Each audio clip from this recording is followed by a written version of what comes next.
Tiny Ninjas. It is the very small, portable, and quick to play and setup game that you've been looking for when you're going out traveling or have a couple minutes to spare. Hello everyone and welcome back to the BattleCast. I'm going to do a quick little review for a quick little game. It's called Tiny Ninjas, and it's actually developed by a Canadian game developer. And I kind of reached out to this guy because I somehow saw this game. I don't know where I saw it, but immediately it grabbed my eye because of the clever use of using the game box to play the game in. And I think I've only ever played one game that does this. So this is my little review. I review things based on gameplay, components, and fun factor. So let's start with gameplay. So the game is quick. I mean, games can last as little as two minutes and can be as long as probably like 10, 15 maybe is the longest I've played. And it's a very, very simple gameplay interaction. You are facing off against your opponent. You each draw 5 cards, and the cards are basically, there's no cost to play a card. You just play as many cards as you want. You can play them all or a couple. And basically what you're doing is one person's the attacker, one person's the defender. When you attack someone, you play the card. The card is going to tell you the range of value, like the range of damage you can achieve with that card. You roll the appropriate dice. There's 2 types of dice. You roll the appropriate dice, and that's how much damage you do to the defender. Now, the defender has cards in their hand, and they can defend your attacks. Every card has both an attack and a defend value. Now, the kicker with defending is that, you have to be able to defend that specific type of damage. So there's blue damage and red damage. So a red defense cannot block a blue damage. However, there is a yellow defense that can block all damage. Anyway, the attacker attacks, the defender defends. Both involve dice rolling. Occasionally, there is no dice rolling. It's, set values. And you try and take the person down from 10 health to nothing. Now, the kicker is that when the attacker attacks, when they are done attacking, they become the defender. But the attacker does not refill their hand. So if you have attacked somebody and you've used all your cards, all 5 cards, well, now the defender, who may have spent cards defending, draws back up to a full hand, and they can just hammer you. So there's this give and take of how many cards do I want to spend attacking, knowing that I will need cards to defend. And there's also this element of trying to fish out what kind of defense your opponent has.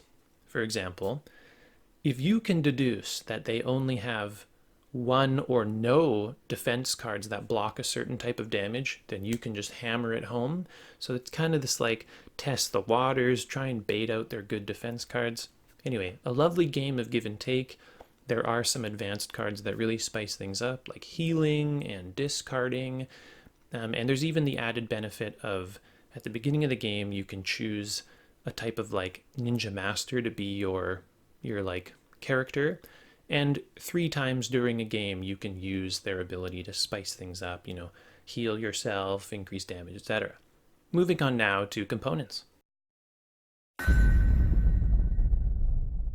So it's the components that caught my eye with this game. I mean, I saw a picture of it somewhere, of it fully laid out in its like arena format, and I love that there are card slots in, so you simply have 1 draw pile, 1 communal draw pile, and 1 communal discard pile. The dice are stored in the clever middle insert so they don't, shake around. You pull them out and you roll into the other side. You kind of build the box on the other side, and there's those lovely little trackers down the side to either, they're mainly used to keep track of how many times you've used your like Master Ninja's ability per game. But you can also use them for like a best of 3 format. I've won 1 game, move it down, whatever. So the components are great. I mean, the card stock is fine.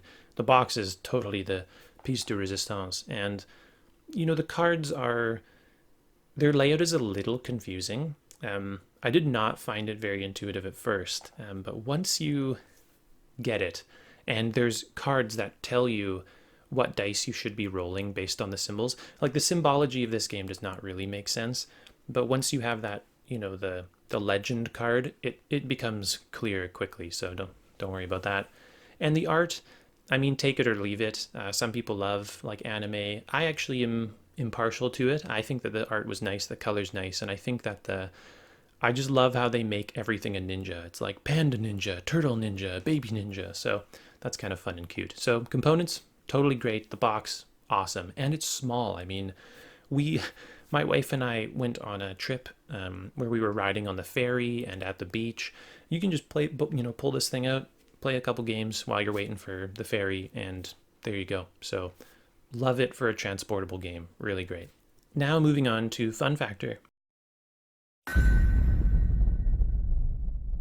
So the game's fun. I mean, no one is confused about what they're getting with this game. It's a 1v1 quick game. It'd be the same as playing like, I don't know, Crib or Uno or something. It's just like quick, fast. You're not buying tiny ninjas because you're planning to be the strategic mastermind. It's a quick, simple game in a small size, and to that, it very much succeeds. It's so small that I probably will bring it with me on almost any trip, because why not? There are some tactics to it, believe me. I mean, our first games lasted like, I don't know, a minute or two, because someone would just blow the other person out of the water.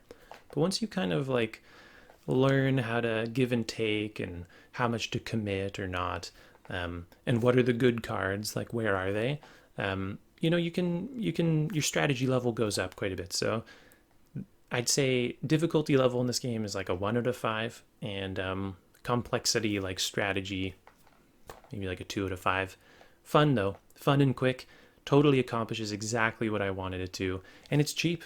And hell, I mean, support a Canadian board game producer. So Tiny Ninjas, definitely good to have a couple of these type of games in your collection, and I just love that you can play it entirely in the box. You can sit it on your lap with your friend and just play in the box. It's just totally sweet. So yeah, great game. Hope you enjoyed this review. Thank you so much for watching, and I'll see you next video.